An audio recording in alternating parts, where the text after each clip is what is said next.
আসসালামু আলাইকুম প্রিয় দর্শক বন্ধুরা, খুব শীঘ্রই প্রবাসীদের জন্য প্রবাসী কার্ড দিবে প্রবাসী কল্যাণ মন্ত্রী। সুতরাং ফ্যামিলি কার্ডের দিন শেষ, প্রবাসী কার্ডের বাংলাদেশ। বর্তমানে প্রবাসী বন্ধুরা, আপনাদের কার কার প্রবাসী কার্ড লাগবে দয়া করে কমেন্ট বক্সে জানাবেন। আর যদি অন্য কারো লাগে বা লাগার যদি মনে করেন যে না লাগতে পারে, তাহলে ভিডিওটি শেয়ার করে দিবেন, ঠিক আছে? তারা এখন প্রবাসী কার্ডের একটা ব্যবস্থা শুরু করছে আর কি আর বলবো, মানে মুখের কোনো ভাষা পাচ্ছি না। প্রবাসীদেরকে তারা একটা লোভ দেখাইতেছে প্রবাসী কার্ড দিয়ে। তো এই সমস্ত প্রবাসী যারা প্রবাসী আছে, তারা কি এই প্রবাসী কার্ডের কোনো প্রয়োজন আছে তাদের?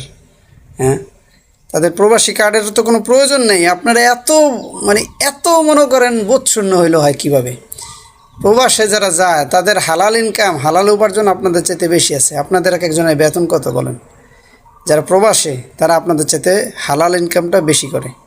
সুতরাং তাদের কার্ডের প্রয়োজন নেই। তাদের শুধু দরকার সম্মান, তাদের শুধু দরকার এয়ারপোর্টের ক্লিয়ারেন্স, তাদের শুধু দরকার বিদেশে যে অ্যাম্বাসিগুলো রয়েছে, বাংলাদেশ হাইকমিশনগুলো রয়েছে, তাদের কাছ থেকে ভালো ব্যবহার, সার্ভিসটা যেন তাড়াতাড়ি পায়, পাসপোর্টটা দিলে যেন তাড়াতাড়ি পায়। শুধু এই জিনিসটাই দরকার প্রবাসীদের। এছাড়া প্রবাসীরা আপনাদের কাছ থেকে কোনো টাকা পয়সা আশা করে না। মাইন্ডেড। ভিডিওটি ভালো লেগে থাকলে শেয়ার করে দিবেন নিজ দায়িত্বে।